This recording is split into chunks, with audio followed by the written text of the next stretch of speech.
Alhamdulillah. Wassalatu wassalamu ala Rasulillah Muhammad ibn Abdillah wa ala alihi wa sahbihi wa man wala. Subhanaka la ilma lana illa ma 'allamtana innaka antal alimul hakim. Rabbi shrah li sadri wa yassir li amri wahlul 'uqdatan min lisani yafqahu qawli. Amma ba'du. Kita beruntung jadi umat Nabi Muhammad. Nikmat jadi umat Nabi besar Muhammad sallallahu alaihi wa ala alihi wa sahbihi wasallam. Katanya sahibul burdah, busyra lana ma'syaral islami inna lana minal inayati ruknan ghaira munhadimi lamma da'allahu bi akramir rusli kunna akramal umami. Lamma da'allahu li ta'atihi bi akramir rusli kunna akramal umami. Beruntung sekali kita jadi orang Islam, katanya Imam Al-Busiri. Kenapa gitu? Sebab kita sama Allah dikasih tiang yang gak akan pernah bisa roboh. Bu, tiang yang lain nih sekuat-kuatnya, kena gempa, kena tsunami, roboh bu. Tiang-tiang yang lain kena gempa tuh, kalau udah di atas sekian skala Richter itu jatuh ibu-ibu sekalian. Tapi kata sahibul burda, kita dikasih sama Allah subhanahu wa ta'ala tiang yang meski apapun saja terjadi, jangankan gempa bumi, jangankan badai, jangankan tsunami, jangankan angin topan, bahkan sampai huru hara kiamat sekalipun tidak akan pernah bisa merobohkannya. Siapa yang berpegangan dengan tiang tersebut, dia tidak akan pernah dihancurkan oleh Allah subhanahu wa ta'ala. Tiang itu adalah baginda kita Nabi besar Muhammad. Makanya nih, buat ibu-ibu yang kadang suka ngerasa, ya Allah gimana sih nih mesti ngedidik anak-anak, apalagi ngerasanya saya nih orang tua tunggal, suami saya bapaknya anak-anak udah 3 kali lebaran kagak pulang.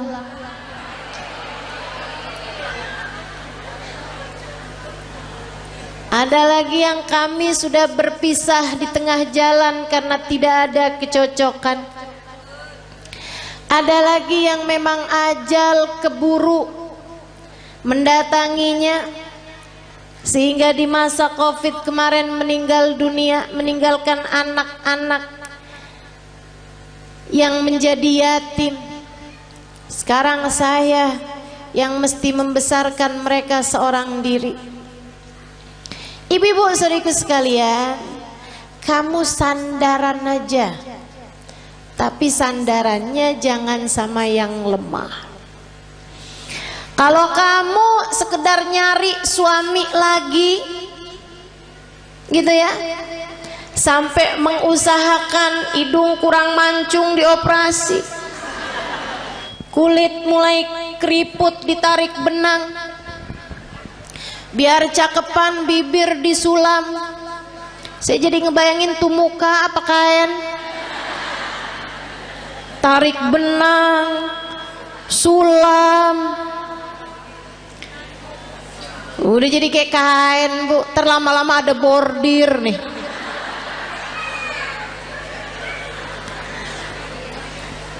Teman-teman saudariku sekalian, kalau kamu mengandalkan kecantikanmu atau mengandalkan seorang manusia lain seperti halnya suamimu yang dulu, Ya kamu hanya berpindah dari satu tiang lemah menuju satu tiang rapuh lainnya. Nggak ada yang cukup buat dijadikan sandaran. Bu, untuk anak-anakmu pun juga begitu. Kalau kamu menyandarkan anak-anakmu kepadamu, kamu tidak akan cukup kuat untuk dijadikan sandaran. Sebab kamu pun juga lemah. Nggak berasa betapa sangat lemahnya dirimu itu. Kena sakit dikit udah nggak bisa ngapa-ngapain. Kena galau, bad mood udah nggak bisa enak buat ngadepin anak-anakmu lagi. Bawaan, ya Allah Ustazah, kenapa ya saya? Kok lagi kesel banget tuh Ustazah, ngelihat anak pengen saya telan.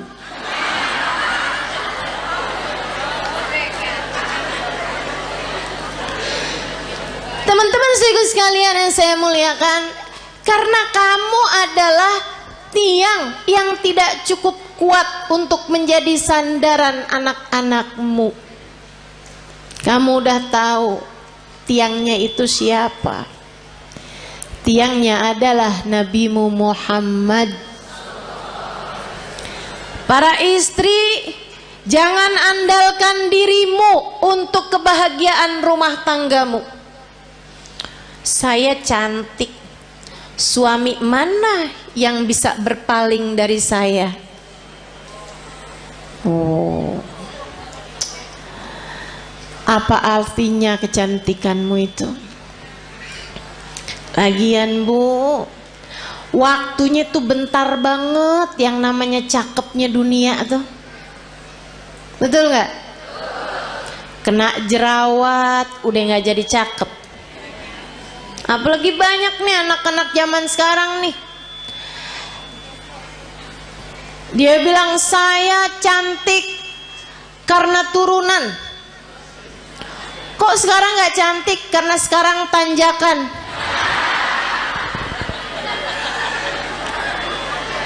Banyak tuh. Saya cantik kalau di Instagram.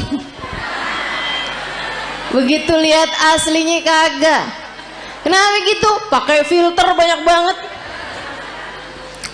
Filter biar kelihatan kurus.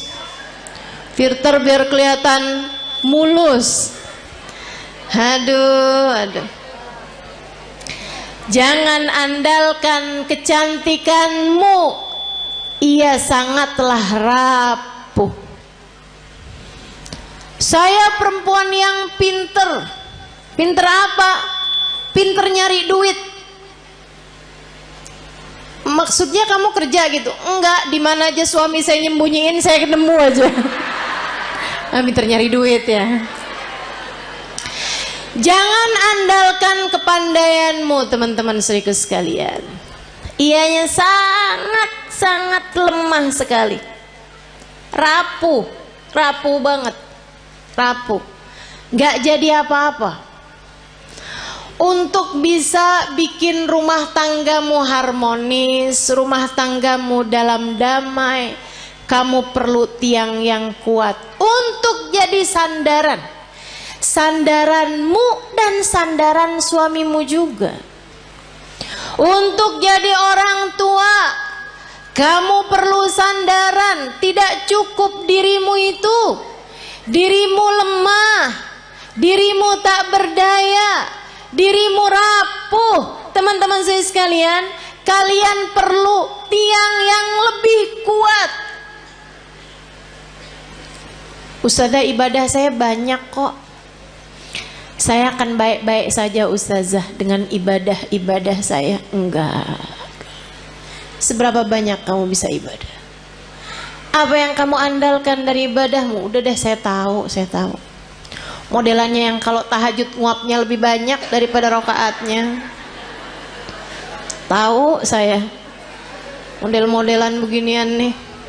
Kok Ustazah tahu? Ya nggak beda sama saya. Sama-sama lemah, sama-sama sedikit teman-teman. Udahlah sedikit gitu, enggak aman dari riya, enggak aman dari ujub, enggak aman dari sum'ah. Seneng bener ibadahnya dipasang di status. Hari Senin nikmatnya buka puasa bersama My Hubbi.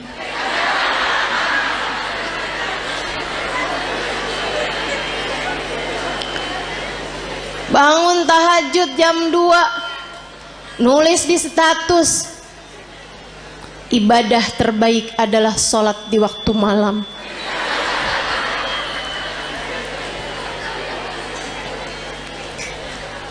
Apa gitu? Segitunya mau ngandelin ibadah. Ibadahnya diterima apa enggak sama Allah aja nggak tahu nih kita nih.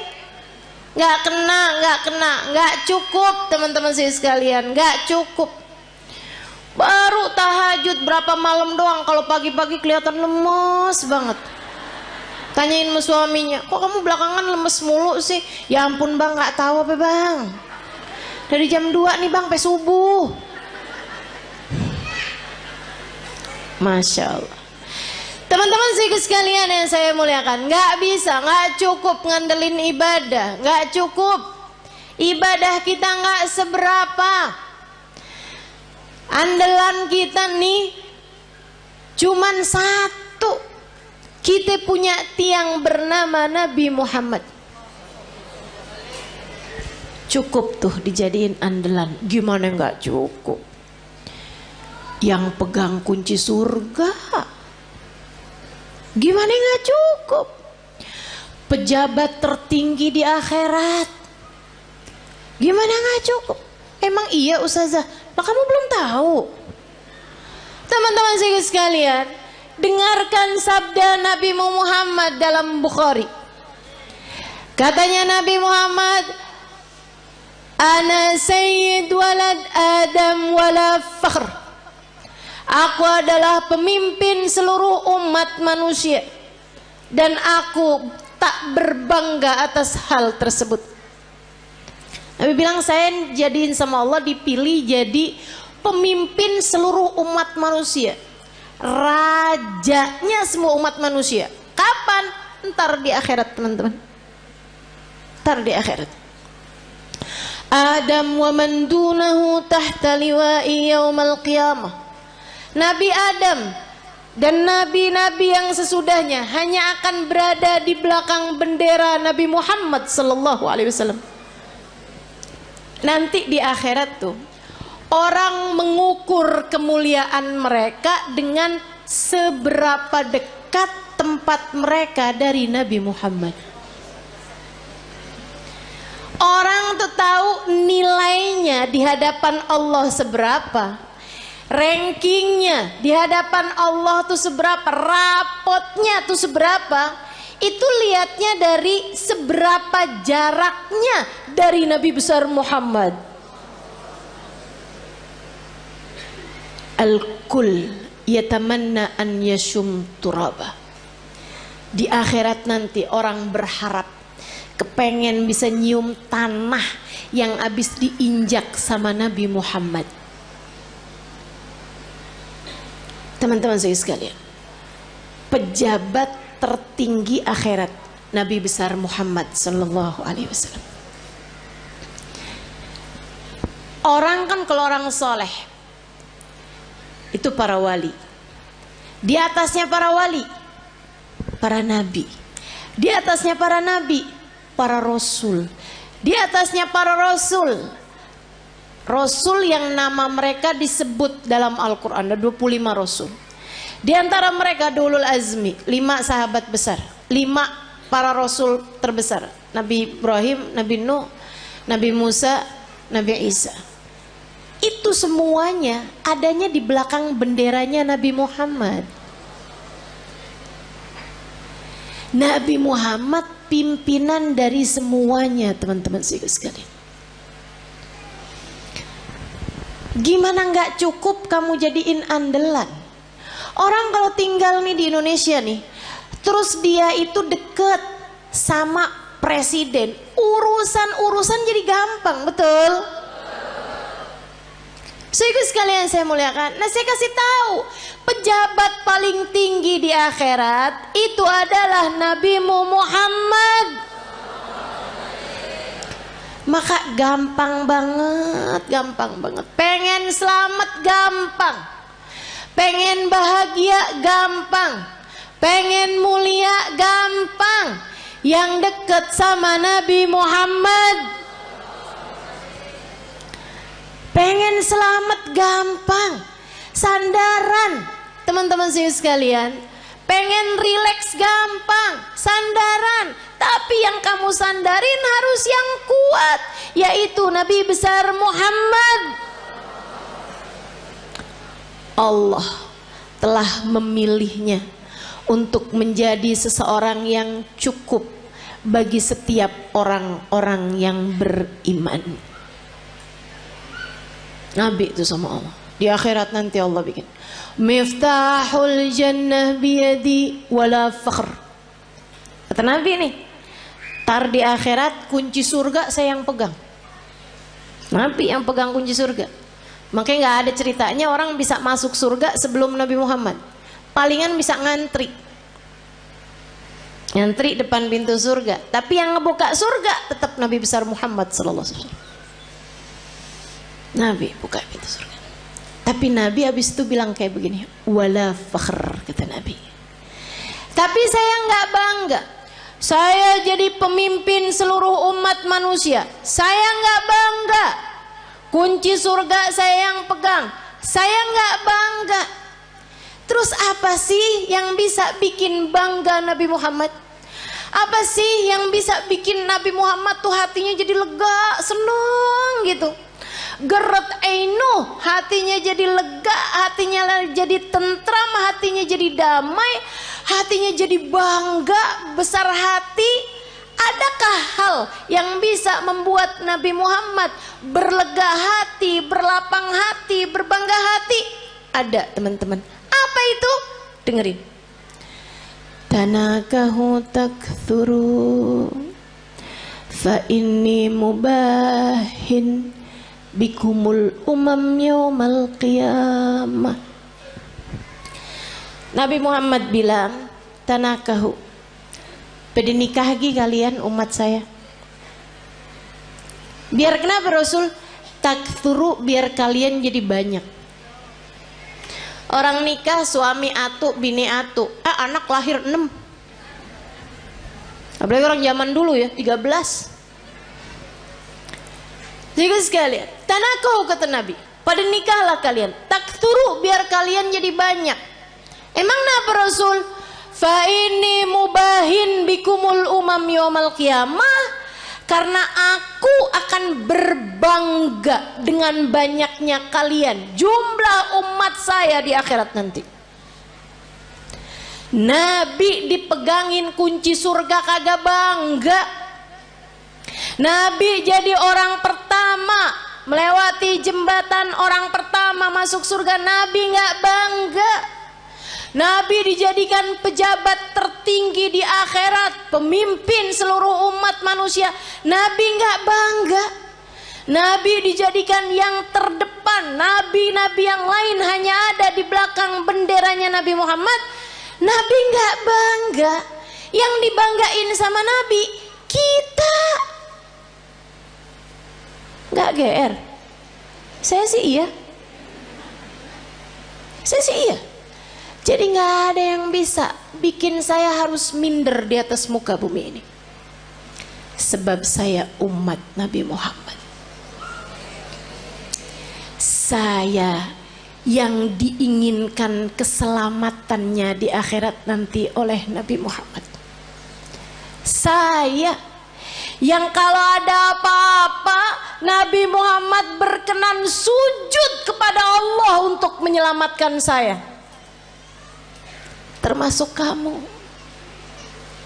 Kamu juga iya. Teman-teman saya sekalian, jangan pernah minder. Kamu umat Nabi Muhammad. Syaratnya cuma satu, sampai mati tetaplah jadi umat Nabi Muhammad. Sampai mati tetaplah jadi umat Nabi Muhammad. Sebab kalau kamu sampai mati tetap jadi umat Nabi Muhammad, keselamatanmu adalah puncak cita-cita tertinggi Nabi Muhammad.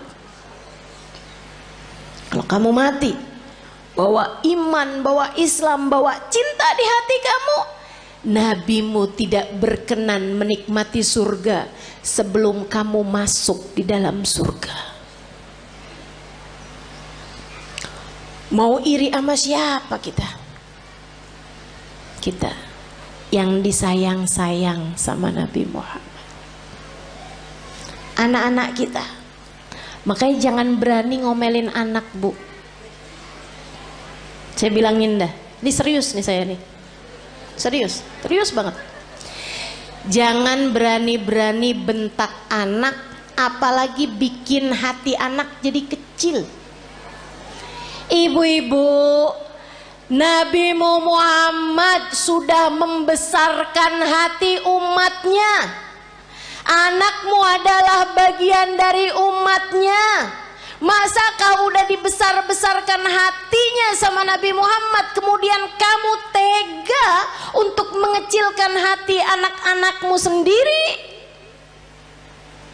Kamu tuh nak bego bener sih.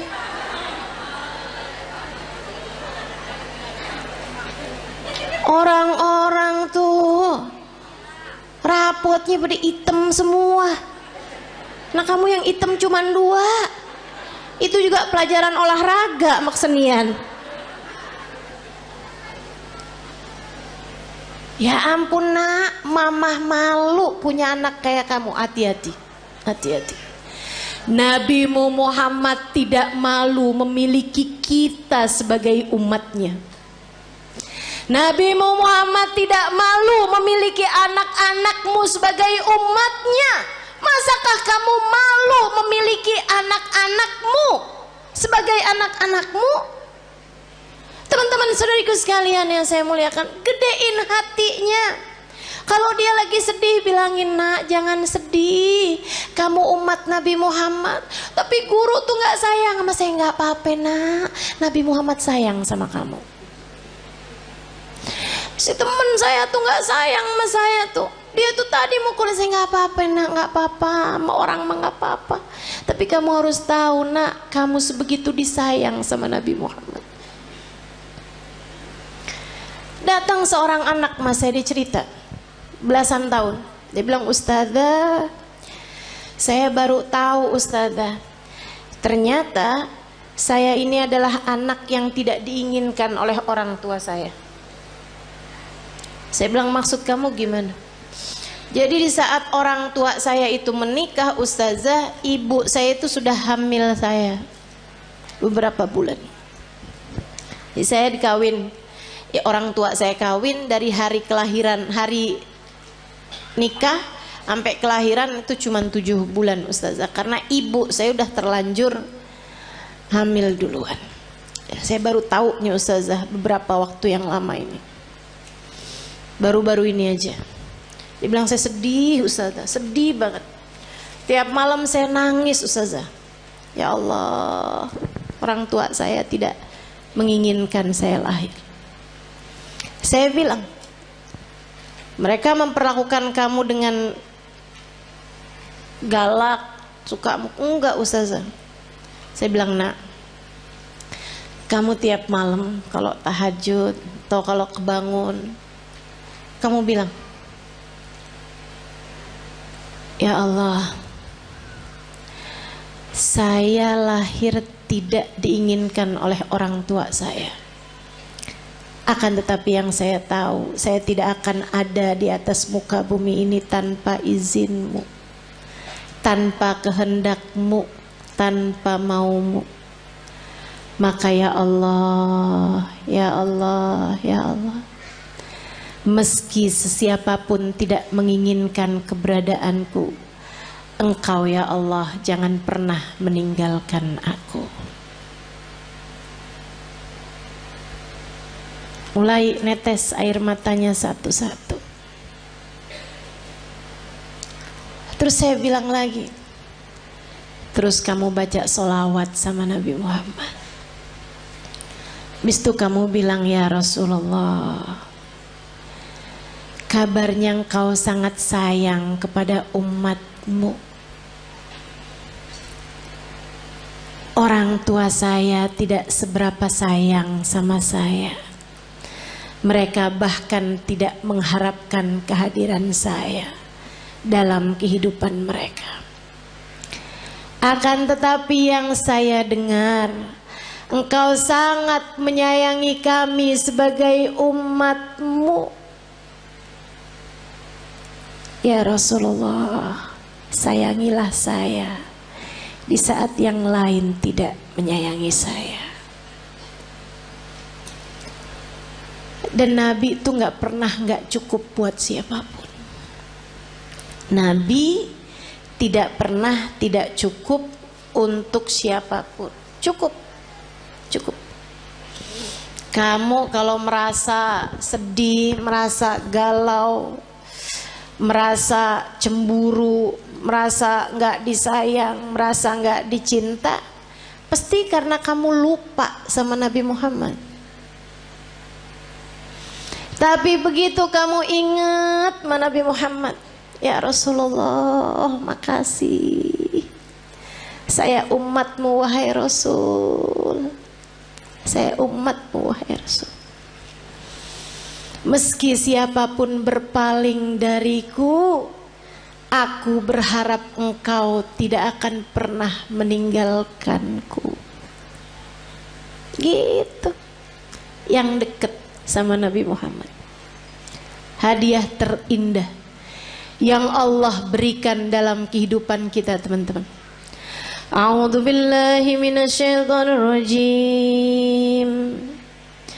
Laqad mannallahu 'alal mu'minin id ba'atha fihim rasulan yatlu 'alaihim ayatihi wa yuzakkihim wa yu'allimuhumul kitaba wal hikmah wa in kanu min qablu lafi dhalalim mubin.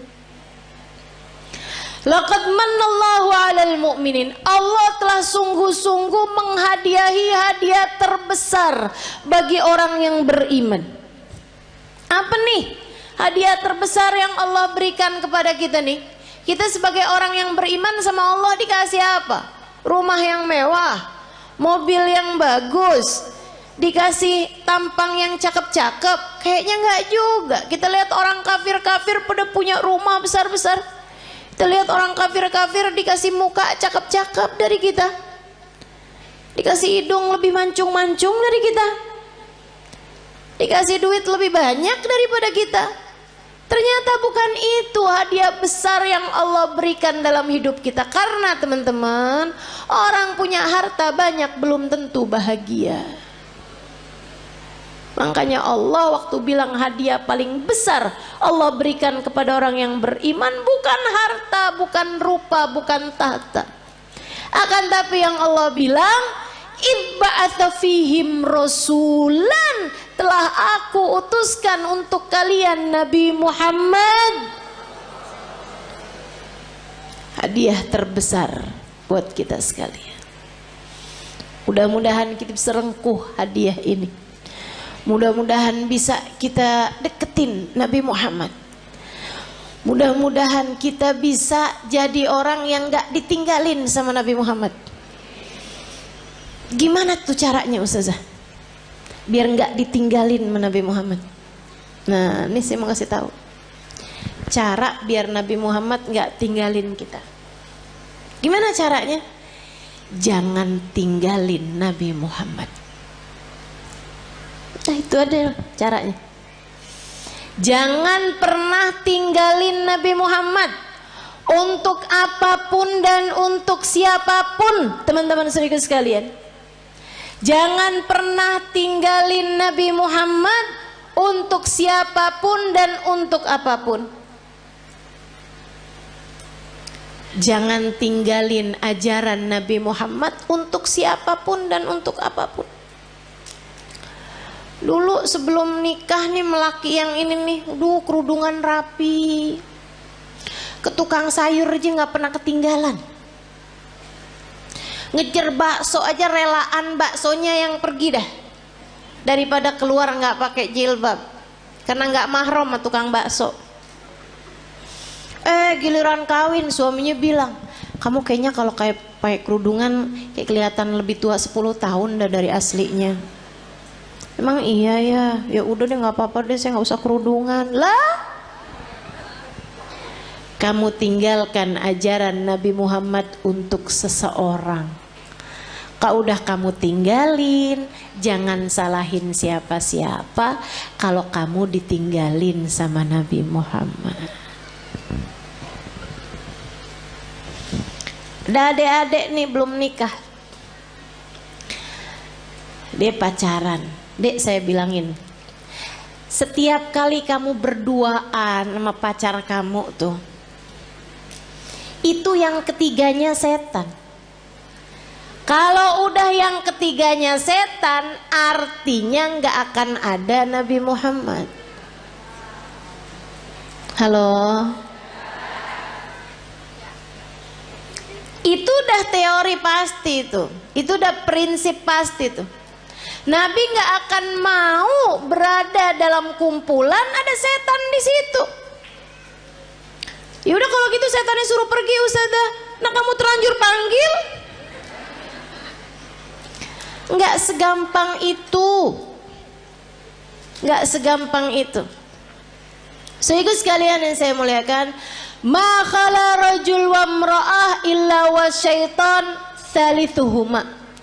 Tidaklah berdua-duaan laki-laki dan perempuan, melainkan yang ketiganya adalah setan. Udah pasti. Jadi orang kalau lagi pacaran berarti dia ninggalin Nabi Muhammad. Tinggalin tuh Nabi Muhammad sama dia. Jangan salahin siapa-siapa kalau Nabi Muhammad kemudian meninggalkanmu.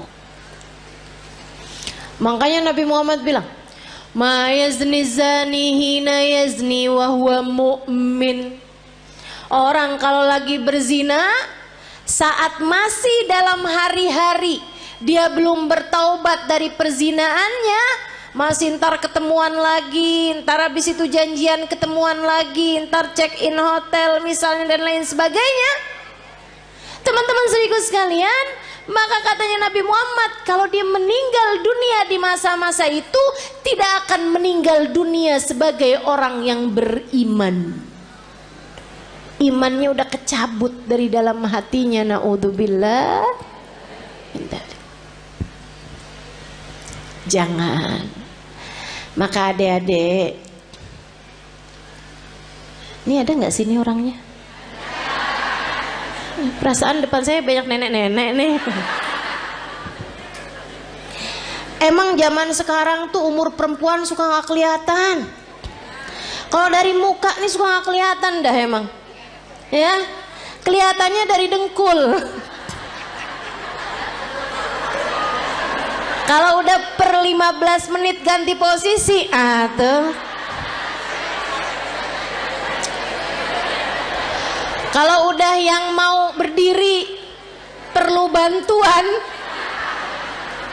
atau ada stylenya dulu gitu, ada gayanya pakai miring kanan, miring kiri, tuh. Tahuan umurnya. Uban udah nggak kelihatan sekarang. Udah pakai jilbab kan? Kadang-kadang juga disemir ya kan, diwarnain merah, hijau, kuning. Gak kelihatan umur dari rambut. Udah dah paling bener ciriin umur orang dari dengkul, bener dah. Kok Ustazah tahu? Nah saya juga gitu. Berasa banget dari atas umur 40 tahun, emang bener-bener tuh. Adik-adik sekalian, siapapun darimu yang sekarang sedang terjebak cinta yang tidak halal, segeralah tinggalkan atau minta dia untuk menghalalkanmu dalam pernikahan. Lamar saya atau tinggalkan saya, sebab saya hanya punya hidup sekali. tak akan saya habiskan dengan berlimang dosa. Mau hidup cuman sekali-sekalinya nggak barengan sama Nabi Muhammad? Jangan mau, Dek. Mau hidup yang cuman sekali-sekalinya kamu jauh dari Nabi Muhammad? Jangan mau. Nabi Muhammad tuh andalan kita semuanya. Ustazah, urusan dunia nih, rezeki nih yang paling jadi pikiran saya, Ustazah. Paling pikiran saya nih mau urusan rezeki deh, Ustazah. Emang bisa ya Ustazah kita ngandelin Nabi Muhammad? Bisa banget, teman-teman saya sekalian, bisa banget. Ada dulu orang miskin banget. Ini terjadi di tempatnya Khalifah Al-Ma'mun, ya, zaman berapa ratus tahun silam. Sehingga sekalian saya muliakan, ada orang miskin banget. Dia istrinya mau melahirkan nggak punya duit. Barang-barang mau dijual juga nggak ada. Mau beli nih buat sekedar persiapan bayinya nggak punya. Miskin banget. Istrinya bolak-balik bilang nih gimana nih ntar ya, mudah-mudahan hari ini kita dapat rezeki. Ternyata enggak. Insya Allah mudah-mudahan kita dapat kelebihan rezeki nih besok hari. Ternyata enggak. Akhirnya dia bingung. Dia datang ke makam Nabi besar Muhammad Sallallahu Alaihi Wasallam. Ziarah ke makam Nabi Muhammad. Nangis. Orang sana memang, orang Madinah. Dia datang nangis di makam Nabi Muhammad SAW. Rasulullah, saya umatmu nih Rasul, gini amat ya nasib saya. Istri saya mau melahirkan anak saya Rasulullah, dan istri saya umatmu, anak saya umatmu. Ya Rasulullah, tolongin saya. Malam harinya dimimpiin Nabi Muhammad SAW. Mimpiin Nabi, sama Nabi dibilangin, emang segampang itu ya Ustazah mimpi Nabi Muhammad? Iya, buat sebagian orang. Yang apa Ustazah? Yang hatinya bersih. Ya, jadi itu istilah mimpi Nabi Muhammad tuh teman-teman. Itu tuh gampang buat sebagian orang yang hatinya bersih. Tapi Ustazah ada kok orangnya kayaknya nggak bersih-bersih amat deh hatinya. Misal, dia tuh Ustazah suka banget gitu, atau kamu ngerasa misalnya gitu ya, hati saya nggak bersih-bersih amat, tapi saya gampang tuh ngimpi Nabi Muhammad. Hati-hati. Ustazah kan katanya setan nggak bisa nyerupai Nabi. Betul, setan nggak bisa nyerupai Nabi. Tapi kamu emang pernah lihat Nabi? Kan nggak? Betul nggak? Ini kayak ada orang nggak pernah lihat saya, terus dia bilang saya ngimpi Ustazah tadi malam. Tahu dari mana kalau itu saya? Kan begitu. Deh. Tapi Ustazah, bukannya setan nggak bisa nyerupai Nabi. Setan nggak bisa nyerupai Nabi, tapi ngaku-ngaku jadi Nabi, dia mah paling pinter. Jadi setan bisa aja tuh, saya adalah Nabi Muhammad, saya perintahkan kamu buat marahin suami kamu, buat cewer anak kamu. Tuh udah nggak mungkin itu Nabi Muhammad. Hati-hati. Nah, Nabi Muhammad tuh paling gak tega sama orang miskin dengan syarat hatinya bersih. Makanya Maulid Simtuturar ada bahasa gini, dan itu saya senang bacanya. Ya, saya senang semua kalimat-kalimatnya Habib Ali Habsyi ya. Tapi yang ini kayak gimana gitu, aduh Nabi romantis banget dah. Katanya Habib Ali Habsyi, idza da'ahul miskinu ajabahu ijabatan muajjalah. Nabi kalau dipanggilnya sama orang miskin datangnya pasti cepet-cepetan. Nabi itu dari masa hidupnya Nabi Muhammad. Kalau ada orang kaya ngawinin, Nabi datang juga, tapi nggak selalu paling awal. Tapi kalau ada orang miskin ngawinin, Nabi datang duluan sebelum yang lain-lain. Enak banget ya. Sampai sekarang juga Nabi tuh kayak gitu. Jadi Bu, kalau kamu ngerasa ya ampun rezeki sulit banget di dunia, tenang. Nabi kalau dipanggil sama orang miskin datangnya cepet. Maka deketin Nabi Muhammad sallallahu alaihi wasallam.